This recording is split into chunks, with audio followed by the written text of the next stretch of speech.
Assalamualaikum warahmatullahi wabarakatuh. Halo gengs, apa kabar gengs? Welcome back gengs to my channel. Masih bersama Dindra Pinky Official. Kontennya biar hoba asik. Yo ngatuti Dindra meneh. So kali ini ya, ini adalah Dindra mau ngebahas orang marah itu pasti ada kesalahan yang parah. So sebelum kalian nonton videonya bisa nih di like, comment, share, subscribe, dan jangan lupa ya dinyalain loncengnya ting ting biar Dindra lebih semangat dalam make videonya dan kalian gak ketinggalan video selanjutnya. Oke, tanpa berlama-lama lagi, yuk langsung aja cus gaskan check it out. Oh yeay. Timbang Dindra bingung ya gengs ya, bikin konten apa. Kalau yang konten dan lain-lain tuh kan harus ngedit panjang-panjang. Ini kebetulan tadi lewat FYP di TT ku ya kan, jadinya ya udah kenapa nggak bahas ini aja. Akhirnya Dindra bahas ini ya. Nah ini ya gengs ya, sebenarnya aku udah berusaha. Nah posisi lagi hamil tiba-tiba ngelempar botol marjan ya kan. Kalau nggak langsung dihalangin, entah nasib aku dan anakku sekarang gimana.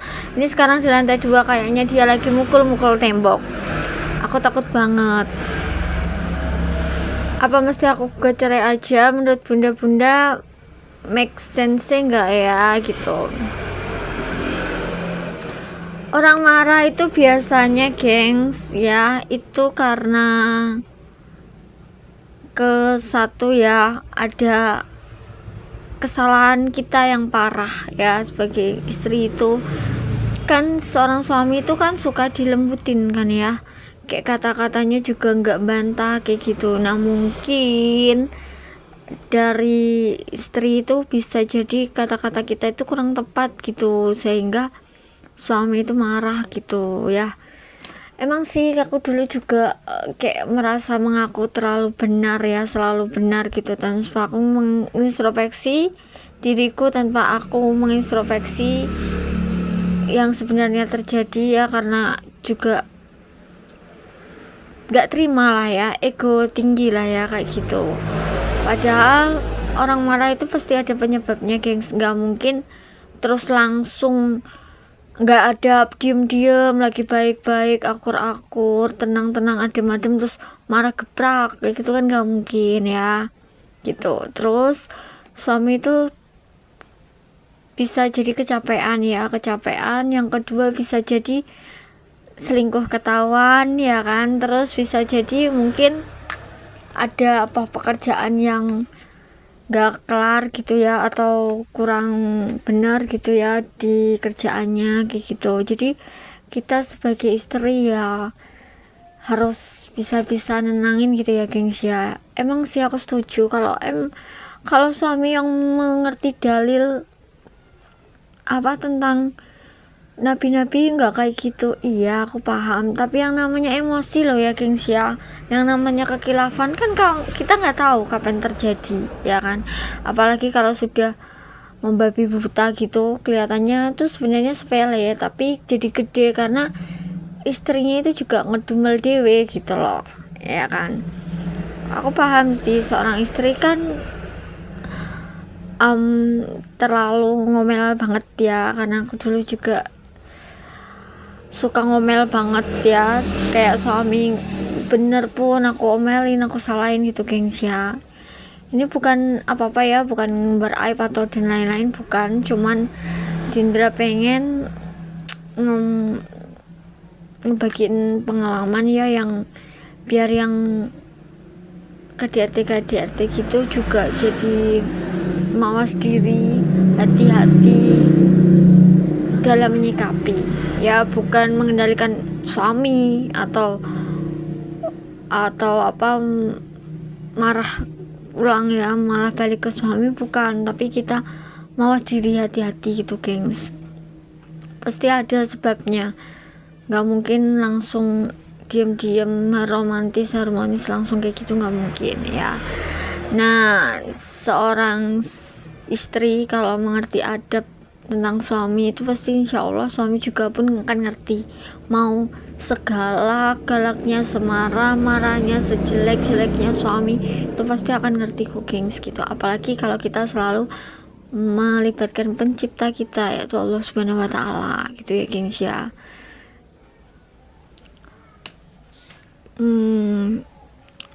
Dindra sih dulu juga pernah seperti ini dan alhamdulillah sudah tidak ya, karena memang terus terang kesalahan itu terjadi tidak suami gengs, istri juga ikut andil gitu di dalamnya. Mohon maaf ya, ini bukan bela suami ya kan, tapi ini yang sering terjadi dan Dindra bisa tahu karena Dindra dikit-dikit belajar tentang otak perempuan dan otak laki-laki yang dari dokter Aisyah Dahlan itu ya. Memang gengs, otak laki-laki dan perempuan itu berbeda banget ya. Kita juga harus bisa memaklumi ya. Memang sih kita pengennya dimengerti gitu, tapi kalau suami kan otaknya juga gak tahu kamu itu mau dimengertinya seperti apa gitu ya kan. Apalagi kalau istrinya itu suka ngomel-ngomel gak jelas ya kan, kayak misalkan pulang telat marah ya kan, nggak bener ini marah gitu kan, otomatis suami yang sesabar apapun juga akan berontak gitu gengs ya kalau terus-terus dibegitukan gitu. Jadi kita sama-sama belajar ya gengs ya untuk menjadi istri yang tahu tentang adab suami ya kan, dan selalu melembutkan hati, mengikhlaskan ya, apa yang kita lakukan ikhlaskan ya kan, berharap balasan itu ke Allah gitu ya, nggak usah berharap dibalas oleh suami, itu nggak usah gitu. Dan terkadang kenapa suami memilih melempar barang-barang ya kan, mecahin barang-barang, menyakiti diri sendiri, itu terkadang karena suami pun juga mikir kalau tidak mau menyakitin istrinya, tapi berhubung istrinya menghalang-halangi dan lain-lain, jadi istrinya yang kepukul kayak gitu gengs, biasanya seperti itu. Besok Dindra akan membawakan konten ya yang berisikan belajar setiap hari untuk mengerti dan memahami suami ya. Jadi kan istri ya yang taklim, yang belajar itu istri, jadi yang mengerti duluan itu harusnya istri ya, baru suami mengikuti kayak gitu. Atau enggak usah lah kita nyuruh suami untuk mengerti gitu, yang penting kita ikhlas saja dalam hati untuk melakukan ini semua karena ibadah kayak gitu. Biar apa-apa itu kayak mudah aja gitu gengs ya, mau susah kayak gimana pun kalau ibadah udah mudah ya kan. Dan nanti jadinya juga tenang, gak ribut-ribut lagi ya. Kalau apa-apa pengen apa-apa ya ada yang pengen diingini ya diskusi yang seperti Dindra kutip dalam keikhlasan rumah tangga itu ya gitu. Ini Dindra juga sambil belajar ya guys ya, jadi membuat konten kayak gini bukan berarti aku menyeramai kalian atau menggurui atau apa, enggak, tapi buat aku kalau pas lagi gak enak Dindra bisa belajar gitu. Kemarahan suami belum tentu karena akhlak suami itu buruk ya, boleh jadi memang kemarahan itu terpancing oleh sikap dari istrinya yang terkadang buruk ya kan. Seorang istri perlu dipahami ya, boleh jadi memang karena pancingan sikap istri yang kurang baik yang dilakukan oleh istri. Contoh, hari yang pertama seorang suami mengatakan, besok aku berangkat kantor pagi, tolong pakaianku disiapkan lebih pagi. Jadi tolong dia siapkan lebih awal dibanding sebelumnya. Baik-baik tuh ya suaminya. Ternyata ketika suami selesai mandi, dilihat di kamar pakaiannya belum tersedia, ya otomatis marah lah ya. Nah kan hari pertama tuh mesti masih positive thinking lah ya, suaminya bilang, oh iya paling istriku capek ya. Kemudian lagi ngomong yang kedua kali ya kan, besok jadwal kantorku sama seperti yang kemarin, lebih pagi, tolong disiapkan pakaianku lebih awal dari biasanya. Pada hari yang kedua, ternyata apa yang dilakukan oleh istri itu sama, gak berubah. Kesalahan dia di hari yang pertama, yang kali itu suami masih bisa bersabar, itu tidak menjadikan dan mengambil pelajaran. Akhirnya pada hari kedua, suami mulai merasa gak enak hati lah ya, itu sudah kayak agak marah gitu. Jadi sabarnya kayak mulai semakin menipis gitu. Itulah artinya jangan mengganggu orang lain berkali-kali. Boleh jadi yang sekali itu ditoleransi, yang ketiga menganggap orang itu tidak bisa belajar, ya. Itu hanya contoh kecil saja ya gengs ya, soal baju ya kan, belum lagi nanti soal apapun banyak ya yang karena pancingan istri suami itu marah juga kayak gitu ya. Jadi nggak mutlak atau 100% kesalahan suami itu enggak ya kan, cuman secara seseorang itu kan berbeda-beda ya untuk menyikapinya kayak gitu. Pertama disabarin kok nggak ada perubahan nih kayak gitu kan, terus kok nggak sadar diri gitu ya kan. Apalagi kalau yang suaminya itu cenderung ngerti ya, nggak suka komentari gitu kan. Kayak suamiku ini kalau ditanya apa salahku nggak akan dijawab ya. Yang harus sadar diri tuh saya sendiri gitu, istri sendiri gitu, karena nggak semua suami bisa ngungkapin kesalahanmu ini perbaiki, enggak ya. Jadi kita harus introspeksi diri, belajar sendiri ya kan, tahu diri gitu. Karena kadang suami itu memikir kalau misalkan nih aku ungkapin kesalahan istriku kayak gini, nanti istriku sakit hati ya kan, mending enggak lah, aku bersabar aja, siapa tahu dia ngerti sendiri kayak gitu. Ambil meski positifnya aja gengs. Oh ya, kalau suami komentari berarti istri harus tahu diri, dia nggak mau menyakiti hati gitu. Nggak langsung kamu sih kalau aku salah itu enggak ngomong, harusnya kalau salah itu ngomong gitu, aku kan jadi ngerti gitu. Dulu Dindra juga nganggep ya kalau misalkan aku salah aku kasih tahu dong ya kan, aku juga manusia biasa gitu.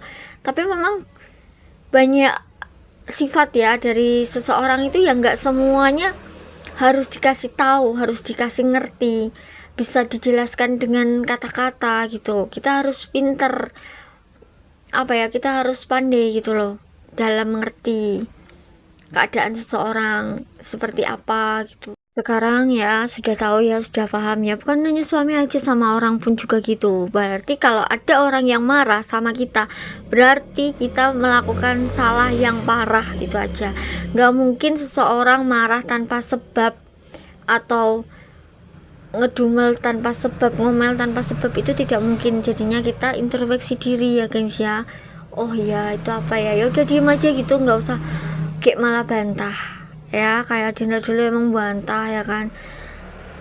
Tapi semoga ya bisa istiqomah gitu. Makanya aku tuh selalu berdoa ya setiap harinya, karena Syaitonirrojim itu sangat-sangat mengganggu kehidupan kita banget gengs. Banyak banget syaiton di kanan, kiri, belakang, depan tuh banyak banget. Makanya harus bener-bener imannya kuat gitu ya tuh.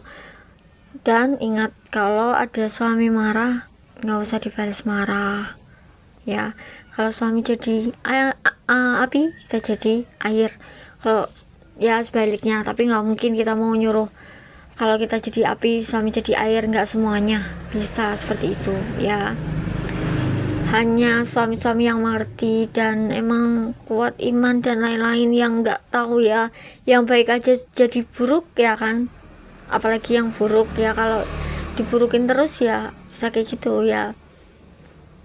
Jadi tetap yakin ya, selain kita ikhtiar, kita juga doa, jalur langit, semuanya kerahkan, terus melibatkan Allah gitu ya. Ini soal pakaian ya tadi, belum yang lain-lain dan lain-lain gitu. Banyak sekali yang memang kita harus sebagai istri emang belajar ya. Tugas kita emang istri itu taklim geng, belajar. Kalau suami itu taklim, belajar itu 1000 banding 1, karena memang otak laki-laki tidak di situ. Otak laki-laki di games dan bermainnya dia itu sama aja kayak belajar. Anak cowok kalau main game, oh ya itu belajar dia, mengatur strategi dan lain-lain kayak gitu. Besok ya Dindra akan mengontenkan yang sesungguhnya, karena ini hanya ceramahku, ocehanku saja ya kan, yang mungkin kalian takutnya nggak paham atau gimana. Yang jelas aku sudah mempelajari, sudah mengamalkan, sudah mengkobiltukan lah ya semuanya yang ada di amalan-amalan kayak gitu, sudah aku praktekkan ya. Semoga istiqomah ya, semoga kita sebagai istri bisa menenangkan hati suami ya, tidak malah menggaduh berisik gitu loh ya. Oke, alhamdulillah sekian dulu gengs video dari Dinda. Semoga kalian sehat selalu, lancar selalu rezekinya, doa terbaik untuk kalian. Thanks for watching geng, please stay permanen ya. Salam gotik, salam mutiara surga, salam cupu, salam salam. Assalamualaikum warahmatullahi wabarakatuh, bye bye.